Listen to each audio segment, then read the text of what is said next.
샬롬 샬롬 샬롬. 하나님 사랑합니다. 여러분 주 안에서 사랑합니다. 스가랴 11장 말씀이죠. 예. 전체 내용 살펴봅니다. 1절에서 17절까지 주석기 참조해서 보죠. 하나님께서는 스가랴 선지자를 통해서 선한 목자와 악한 목자에 대해서 예언하셨어요. 선한 목자는 메시아를 예표하고 거짓 목자는 적그리스도를 말한다고 그러죠. 예. 2절에 너 잔나무여 곡할지어다. 백향목이 넘어졌고 아름다운 나무들이 쓰러졌으미로다. 바산의 상슬이 나무들아 곡할지어다. 무성한 숲이 엎드러졌도다. 목자들의 곡하는 소리가 나며 그들의 영화로운 곳이 쓰러졌으미로다. 어린 사자의 부르짖는 소리가 나며 이는 요단에 사람이 쓰러졌도다. 야훼 나의 하나님 이르시되 너는 잡혀 죽을 양떼를 먹이라. 사들인 자들은 그들을 잡아도 죄가 없다 하고 판자들은 말하기를 내가 부유하게 되었은즉 야훼께 찬송하리라 하고 그들의 목자들은 그들을 불쌍히 여기지 않는다. 자들이 그들을 불쌍히 여기지 않는다라고 말하죠. 이스라엘에 대한 심판이에요. 심판이 임박한 이스라엘의 모습입니다. 선지자는 레바논의 문을 열고 불이 백향목을 사르게 하라고 외쳤는데 이는 메시아를 거부한 이스라엘 하나님의 심판이 임박했음을 의미합니다. 레바논의 백향목은 부와 번영을 상징하죠. 백향목이 불에 탄다는 것은 큰 재난이 임할 것을 의미합니다. 혹자는 솔로몬의 성전이 레바논의 백향목으로 지어졌으므로 성전이 회파될 것을 의미한다고 주장하기도 해요. 그러나 비옥한 목조지를 대변하는 바산과 함께 레바논의 군사적으로 중요한 자연 요새였다는 면으로 볼 때 이스라엘 전체를 상징하는 것으로 볼 수가 있다. 아름다운 나무가 회파되고 무성한 산림이 엎드러졌다는 말씀은 이를 설명해주고 있습니다. 주의 분노로 불이 일어났다. 신명기 32장 20절입니다. 그러므로 내 분노의 불이 일어나 수월의 깊은 곳까지 불사르며 땅과 그 소산을 삼키며 산들의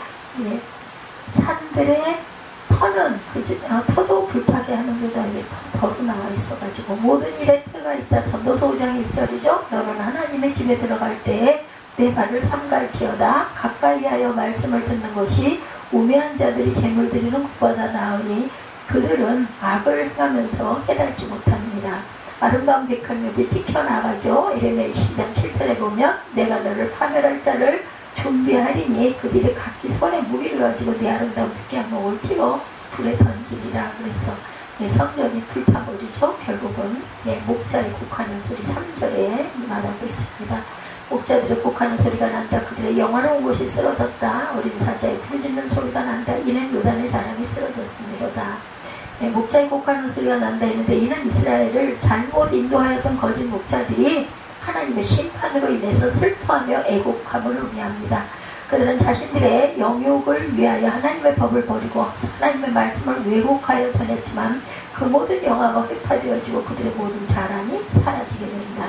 이는 하나님의 심판 징벌이 임할 때 인간이 쌓았던 모든 것이 사라지게 됨을 의미합니다. 도륙을 당할 날이 닥친다라고 말합니다. 이레미야 25장 34절 보면요. 너희 목자들아 외쳐 애곡하라. 너희 양떼 인도자들아 잿더미에서 뒹굴라. 이는 너희가 도살당할 날과 흩음을 당할 기한이 찼음인즉 너희가 귀한 그릇에 떨어진 같이 될 것이라. 너희가 귀한 그릇이 떨어진 것이 어떻게 돼요? 귀한 그릇이 떨어지면 깨지죠. 깨져서 못 쓰게 돼요. 쓸데없는 것이 돼버립니다. 제사장들이 슬피어서 울게 될 것이에요. 요엘 1장 13절입니다. 제사장들아 너희는 굵은 배로 보이고 슬피 울지어다. 대단히 수종드는 자들아 너희는 울지어다. 네 하나님께 수종드는 자들아 너희는 와서 굵은 베옷을 입고 밤이 새도록 누울지어다. 이는 소제와 전제를 너희 하나님의 성전에 드리지 못하리로다. 소제와 전제도 못 드리고 그래서 너희는 슬피 울게 될 것이다 라는 얘기죠.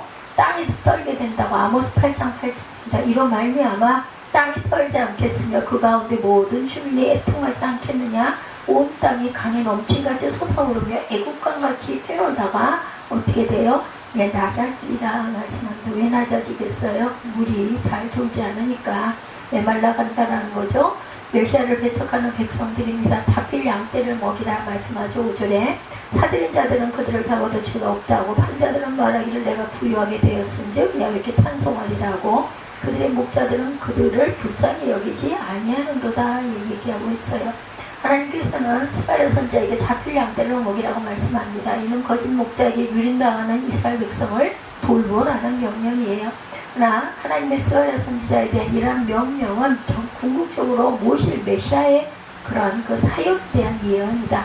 거짓 목자들이 멸망의 길로 끌려가는 양떼를 메시아가 오셔서 진리와 생명의 길로 인도하시는 선한 목자가 되실 것을 말씀하고 있죠. 네. 잡혀 죽을 양떼를 먹이라. 사들인 자들은 그들을 잡아도 죄가 없다고, 판자들은 말하기를 내가 부유하게 되었은즉 야훼께 찬송하리라고, 그들의 목자들은 그들을 불쌍히 여기지 아니하는도다.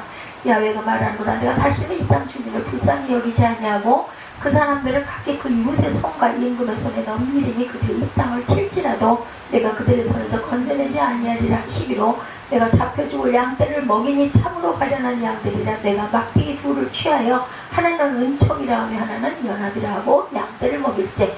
한 달 동안 내가 그 세 목자를 제거하였으니 이는 내 마음에 그들을 싫어하였고 그들의 마음에도 나를 미워하였어. 서로 싫어하고 서로 미워하였다라고 8절에 이렇게 증거하고 있습니다. 예수께서도 자신을 선한 목자에 비유하시면서 양을 위해서 목숨을 버리는 것이 선한 목자의 자세임을 강조하심으로 자신의 구속사역을 증거하셨죠. 하나님께서는 양떼가 떨리는 상황 묘사를 통해서 이스라엘 백성이 당하게 될 비참한 상황에 대해서 말씀하세요. 사는 자들은 그들을 잡아다 죄책감을 느끼지 않고 5절이죠. 판자들은 양떼를 팔아 부유하게 되었음을 의미해 하나님께 감사한다. 이는 이방인들이 이스라엘에 멸망시키고 그 백성을 포로로 잡아가서 노예로 파는 것을 의미합니다.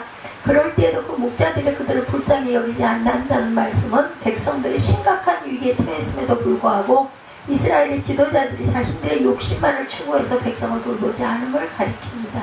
하나님께서는 그들을 다시는 불쌍히 여기지 아니하시고 이방의 손에 붙이시겠다고 말씀하죠.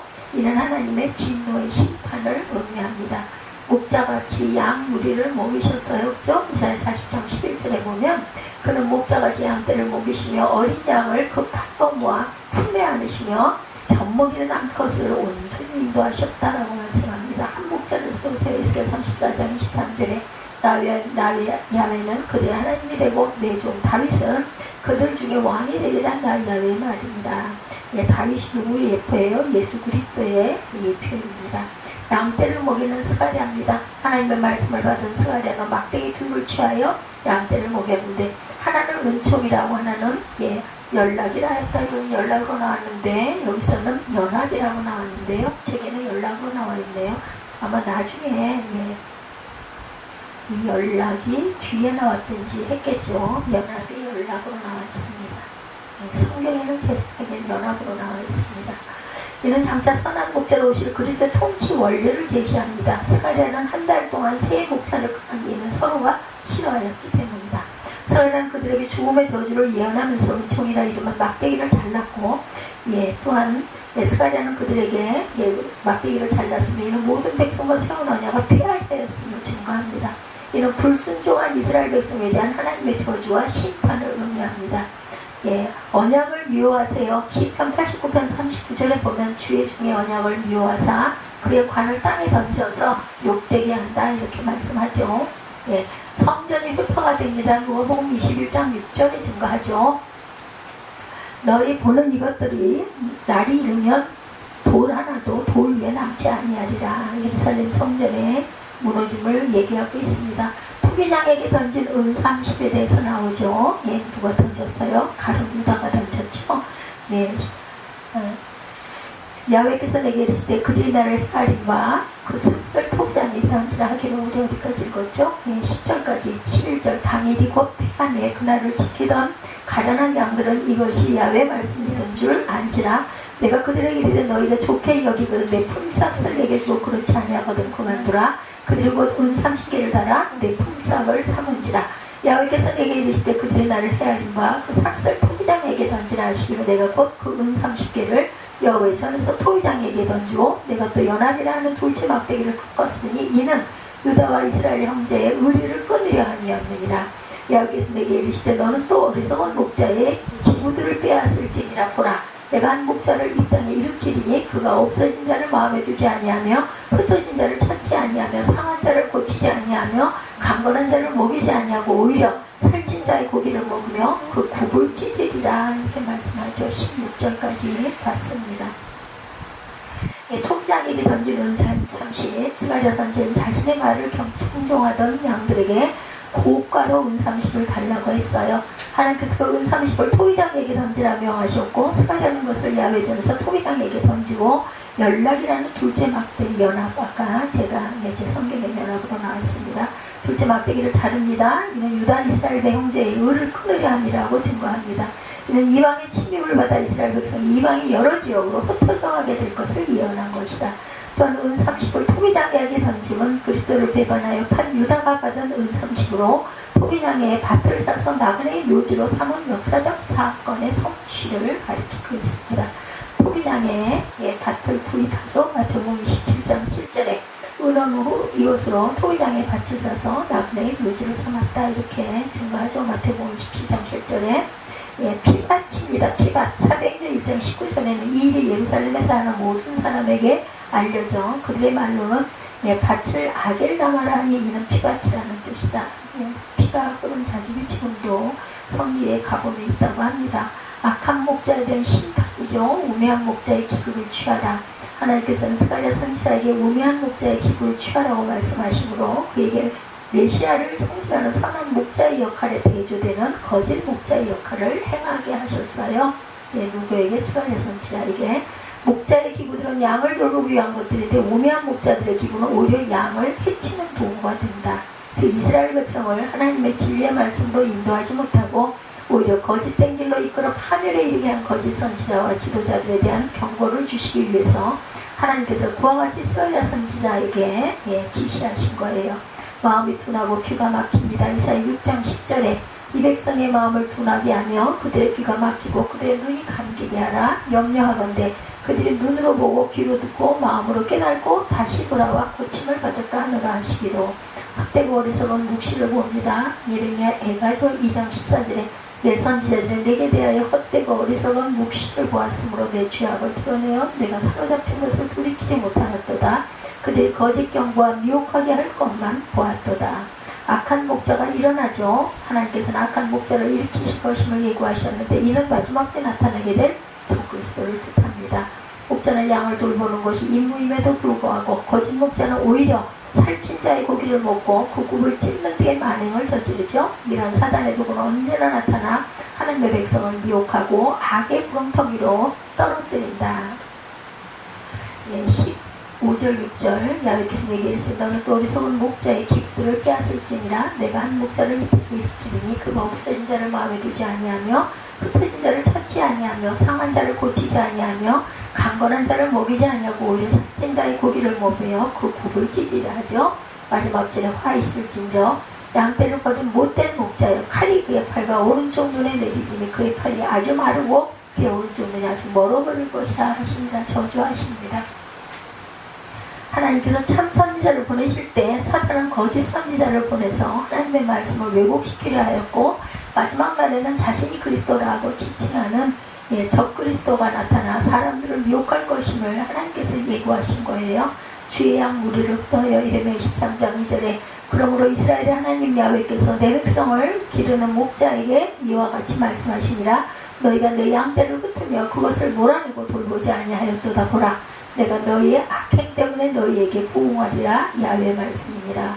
사자의 위험을 방치합니다. 사무엘상 17장 34절에 다윗이 사울에게 말하되 주의 종의 아버지의 양을 지킬 때 사자나 곰이 와서 양떼에게 새끼를 몰아가면 내가 따라가서 그것을 치고 그 입에서 새끼를 건져내고 그것이 일어나 나를 해코지 하면 내가 그 수염을 잡고 그것을 쳐주려나이다 했어요. 다윗이 그렇게 하죠. 양떼를 그렇게 귀하게 잘 돌봤어요. 목자 시절에. 악한 목자에 대한 심판 예언이죠. 17절에 선지자는 양떼를 버려 못된 목자에 대한 하나님의 심판을 예언합니다. 칼이 그들의 팔에 우편 눈에 임해 그 팔이 아주 마르고 우편 눈이 아주 어두워질 것이다. 뭔다는 거죠? 팔과 눈을 심하게 상하게 되면 그건 멸망입니다. 하나님께서 거짓 목자에 대한 최종적인 심판을 예고하시죠. 이런 심판 예언은 그리스도의 재림 때 궁극적으로 성취되었을 것이다. 화가 임을 것이다. 에스겔 13장 3절입니다.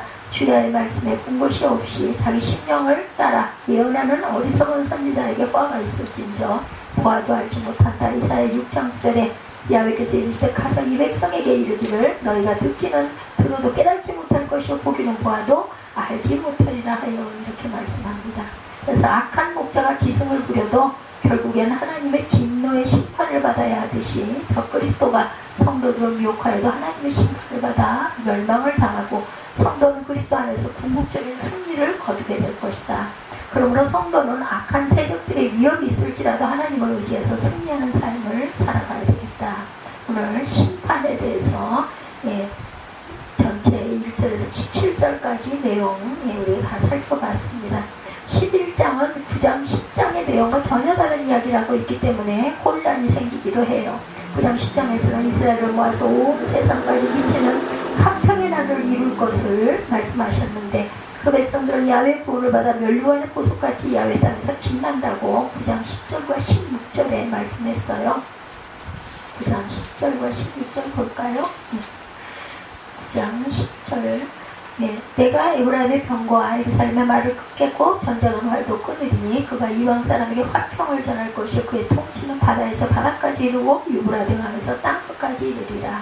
16절 이날에 그들이 하나님이 아이께서 그들을 자기 백성의 양떼같이 구원하시리니 그들이 왕관의 보석같이 야훼 땅에 빛나리라 이렇게 얘기했는데 11장 내용은 지금 아주 그 무서운 심판의 말씀을 하고 계시죠.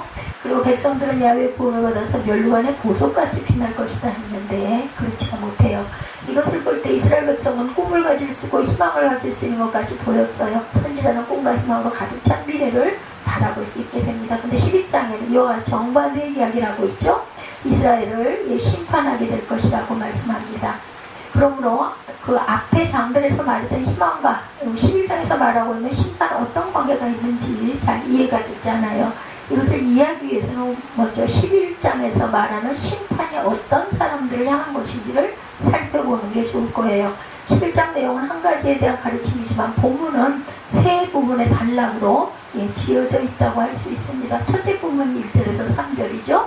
이 부분은 이스라엘의 멸망을 선포하고 있어요. 레바논의 백향목과 잣나무가 넘어지고 회파되며 바산의 상수리 나무가 엎드러지는 것 때문에 목자가 곡하는 것을 말하고 있죠. 여기에 나오는 백향목과 잣나무는 물론 사람을 가리키는 은유적인 말이라는 것, 특히 이스라엘의 귀인들을 가리키는 말로 생각할 수 있을 것이다. 그리고 상수리나무 역시 사람을 가리키는 은유적인 말이다. 이것은 아마도 일반 백성들을 가리키는 말로 이해해야 될 것입니다. 그리고 목자가 곡하는 것은 요단의 비옥한 초장이 황무지가 되어서 그곳에 사자가 사는 곳이 되었기 때문이라고 할 수가 있어요. 이러한 폐허가 이스라엘 땅에 임할 것을 선언한 것입니다. 둘째 부분이 4절에서 14절까지 여기서는 선지자의 독특한 사역이 제시되죠. 선지자는 먼저 잡힐 양떼를 먹이라는 명령을 받습니다. 잡힌다는 말은 사육당한다는 말인데 하나님은 선지자에게 사육당한 양떼를 먹이라는 명령을 하시죠.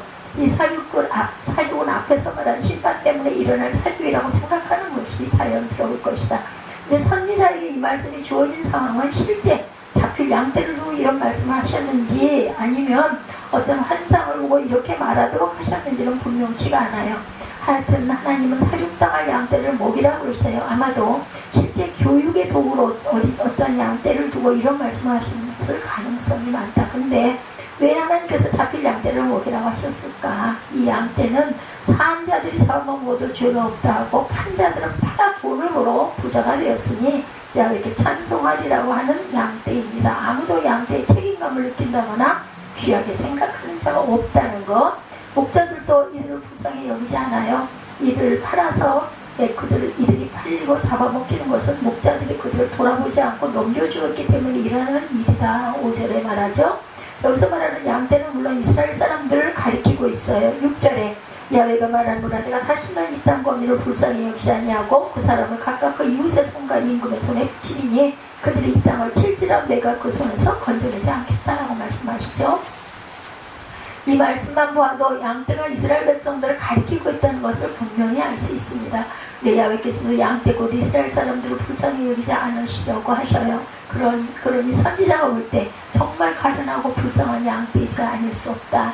그런데도 하나님께서는 자기가 불쌍히 여기지 아니할 양떼를 선지자로 하여금 치라고 말씀하세요.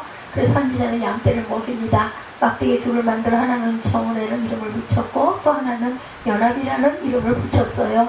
은총이란 말은 아름답다, 즐겁다라는 뜻을 갖고 있죠. 그리고 연합이란 말은 뭐 연락이라고도 하고 연합이라고도 하는 모양인데 묶은 것을 뜻합니다. 단합 또는 연합. 예, 연합이 맞죠. 연합을 뜻하는 것이다. 이것은 선지자가 양떼고 백성을 치료했을 때 백성을 사랑하고 즐거워하며 연합된 백성을 만들어야 하겠다는 생각을 가지고 일을 시작하였던 것을 보여주는 것이다. 그래서 백성의 목자로서의 언약을 맺고 이 일을 시작합니다. 그런데 목자로서 일을 하다 보니 이스라엘의 마음을 알 수가 있어요. 이스라엘의 목자로 세움을 받은 사람들은 하나님이 세운 목자인 선지자를 좋아하지 않습니다. 선지자 역시 이들을 싫어할 수밖에 없었겠죠. 왜냐하면 서로가 생각하는 것이 다른 사람이기 때문에. 선지자는 하나님 편에 서서 하나님을 대변하고 있는 사람이기 때문에 하나님의 마음을 가지고 양을 치려고 했고, 이미 있는 목자들은 자기들의 안락과 편안을 위해서 일하는 자들이다. 그 뜻이 달라요. 목표가 다릅니다. 하나님의 마음이 그들에게는 없어요. 그러므로 선지자와 기존 목자들이 하나가 될 수가 없어요. 그래서 선지자는 기존 목자들을 쫓아냅니다. 그리고 선지자는 양떼인 백성에게도 목자의 사역을 하지 않겠다고 선언하게 됩니다. 내가 너희를 먹이지 아니하고 죽는 자는 죽는 대로 망할 자는 망할 대로 그 나머지는 피차 살을 먹는 대로 두리라 하면서 은총이라는 막대기를 잘라버립니다.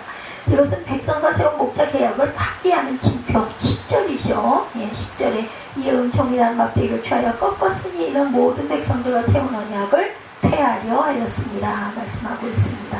네, 그 백성들은 이것이 야훼의 말씀이라는 것을 깨달아요. 11절에 보면 당일에 곧 폐하에 그 말을 지키던 가련한 양들은 이것이 야훼의 말씀이었던 줄 안지라 이렇게 설명이 되어져 있죠. 예, 선지자는 야훼의 목자적인 백성이 어떻게 생각하고 있는지 알기 위해서 고가를 달라고 해요. 주지 않아도 상관하지 않겠지만 좀 돈을 많이 달라 이렇게 얘기를 하는 거죠. 12절은 내가 그들에게 내 너희는 좋게 여기고 내 품삯을 내게 주고 그렇지 않으면 그만두라. 그들이 본 은 30개를 달아서 내 품삯을 삼았다. 여기 12절에 이렇게 증거하고 있습니다. 그랬더니 백성이 은 30을 목자의 삭스에 달아주죠. 은 30은 노예 한 사람의 가격에 해당하는 값이라고 합니다. 출애굽기 21장 32절에 증거합니다. 여호와께서 자기들의 목자됨을 포기하신다면 울며 애통하며 회개하고 용서를 빌어할 것인데 그들은 그렇게 하지 않고 은 30을 달아주었다는 거예요. 이것은 야훼의 목자됨을 그들은 별로 좋아하지 않는다, 반가워하지 않는다는 뜻이에요. 야훼 하나님을 단지 그들의 심부름이나 해주는 좋은 정도로 생각하고 있다. 예, 그래서 하나님은 그들이 나를 헤아린 바 그 기준을 토기장에게 던지고 13절에 이렇게 나옵니다.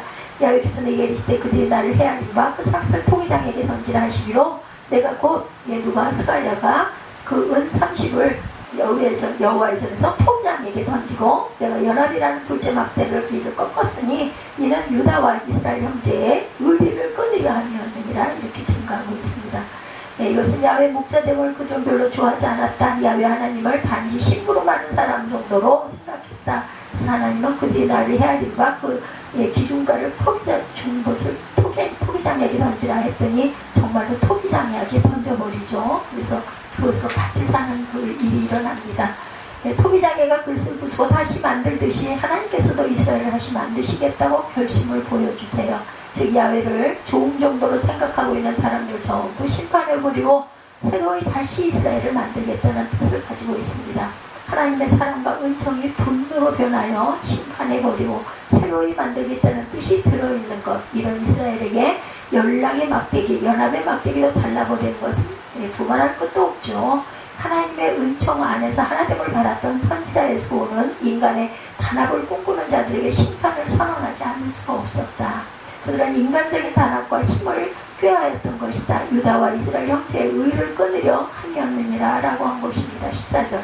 인간들의 단합이라는 결국 하나님을 믿지 않고 있다는 것을 보여주는 것이기 때문에 이런 단합을 끊으려고 했던 것이다. 목자도 백성도 하나님을 사랑하지 않아요. 그래서 하나님은 이런 목자들을 치실 것이라고 하시죠. 목자를 치심으로 백성도 칠 것이다. 19절에서 17절이 바로 그 내용입니다. 치는 자는 현재 이스라엘의 거짓된 목자들과 똑같은 목자인즉 잔인하고 자기 이익만을 추구하는 자를 목자로 세워 거짓된 자들을 치실 것을 말씀하고, 이런 자가 세워진다는 것은 참으로 무서운 일이고 비극이다. 여기서 우리는 하나님께서 잡혀 죽을 양을 치라는 이유를 알아야 됩니다. 현재 이스라엘이 하나님이 원하시는 이스라엘이 아니라는 것을 가르치고 양을 치도록 하세요. 그리고 이것을 통해서 장차 멸류관의 보석까지 빛날 백성들로 이루어질 화평의 나라는 자기 배만 채우는 목자나 하나님을 자기 심부름이나 해주는 종 정도로 생각하는 사람들을 용납하지 않는 나라라는 것을 선지자에게 가르쳐 주려는 거라는 것을 알 수가 있죠. 하나님의 나라는 육신적 이스라엘과 단절이다. 아무리 아브라함의 자손이 바벨론 포로에서 남겨져서 돌아온 사람들이 할지라도 목숨을 다해 하나님을 사랑하지 않는 사람들은 결단코 용납하지도 않고 나라가 세계적으로 이루어지는 하나님의 나라라는 것, 하나님 이것을 선지자에게 가르쳐 주시려고 잡혀 죽을 양을 치라고 하셨던 것이다. 깨달아 알려고. 그죠? 그러므로 우리는 9장 10장의 소망, 11장의 심판이 어떻게 조화되었는지를 아마 이해하셨을 거예요. 성전을 짓는 당시에도 하나님이 원하시는 이스라엘은 하나님을 사랑하지 않는 사람들이 아니었어요. 그 사실은 예수님 당시에도 마찬가지. 바리새인과 서기관과 백성이 지도자라는 사람들은 목자가 아니었죠.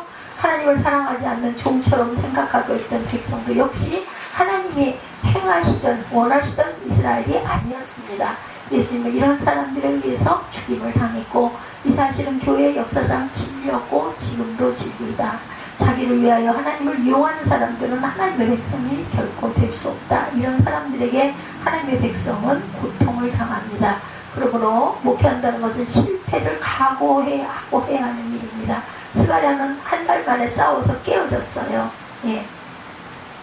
예수님은 백성의 지도자들과 백성들과 더불어 싸우고 또 싸우셨죠. 그러다 마침내 미움을 받고 십자가에 못 박혀 죽으십니다. 그러니 목회란 성공하는 것이 정상이 아니라 싸우다가 실패하고 죽는 것이 정상이다. 목회란 죽을 모통이지 살 모통이가 아니다. 그런데 요즘은 이와 반대로 안 싸우고 다독거리는 것을 목회라고 생각하죠. 이것을 바꾸고 말하면 그만큼 믿는 사람이 없더라는 거죠. 하나님을 믿는다고 하지만 모두가 자기 사랑에 빠져 있더라는 것입니다. 하나님 사랑은 하지 않고 자기 사랑에 빠져 자기가 존중함을 받고 자기가 사는 길을 추구하더라는 거죠. 일반 백성들도 스가랴의 말을 듣는 줄 알았는데 알고 보니 하나님을 자기들을 도와주는 종놈 세워놓을 정도로 생각하고 있더라는 것. 성전을 짓고 열심을 내고 있는데 그들의 마음은 겸유하는 마음이 아니더라는 거죠. 이것이 바로 오늘날의 현실은 아닌지. 하나님을 찾고 믿는 것 같았는데 알고 보니 자기를 위하여 하나님을 이용하는 자들이었다는 것. 이 때문에 구원이 좋게 들리고 사랑한다는 말이 좋게 들리고 은혜라는 말이 좋게 들리고 불쌍히 여긴다는 말이 좋게 들려서 하나님을 믿는 것 같이 행동했다라는 것. 사실 모두가 자기를 사랑하는 것이고 인간을 사랑하는 것인데도 그것이 믿음인 것 같이 착각하지 않았느냐. 이런 마음으로 성전을 짓고 열심을 해서 종교적인 온갖 일을 할 수가 있어요. 그러나 이런 것을 믿음이라고 할 수는 없죠. 그럼 어떤 것이 믿음이고 어떤 자가 믿는 자일까? 이러한 자기 사랑, 또한 인간 사랑은 나귀 새끼 타고 오셨다는 죽음을 당하신 분과 함께 이미 죽은 줄을 아는 것입니다. 예수님은 말이 나귀 타고 오셨다가 말 타고 힘자랑하는 사람들에 의해서 죽음을 당했어요. 예수님을 믿는다는 것은 바로 이 예수님이 말 탄 사람들에게 죽음을 당할 때 자기도 죽음을 당했다는 것을 믿는 것이죠. 그러므로 이 사람들은 자기의 어떤 것을 믿지 않습니다. 자기의 잘나고 똑똑하고 가진 것이 그런 것들을 믿지 않아요. 목회 성공 또한 믿지 않습니다. 인간의 단합과 돈과 호사 또한 믿지 않습니다. 오로지 믿는 것은 나귀 새끼를 타신 예수님만을 믿습니다. 믿음의 대상이 겸손하신 예수님뿐이지 그 외에 어떤 것도 믿지 않는다. 그 외의 것들에 대해서는 죽었음을 알고 있어요. 이런 사람들이 믿는 사람들이다. 이런 믿음을 가지지 않고 다른 어떤 것을 믿는 것은 하나님은 거절하신다. 그러므로 9장은 그 나라의 부적합하여 심판을 받을 수밖에 없는 자를 분별하도록 선지자에게 가르치고 있어요. 우리도 이 가르침을 명심하고 살아가는 저와 여러분이 되시기를 주님의 이름으로 축복합니다. 결단하시고 조금 이해가 되셨는지 모르겠습니다. 우리 기도하시고 축도로 예배를 마치도록 하죠. 오늘은 그래도 장절이 짧아가지고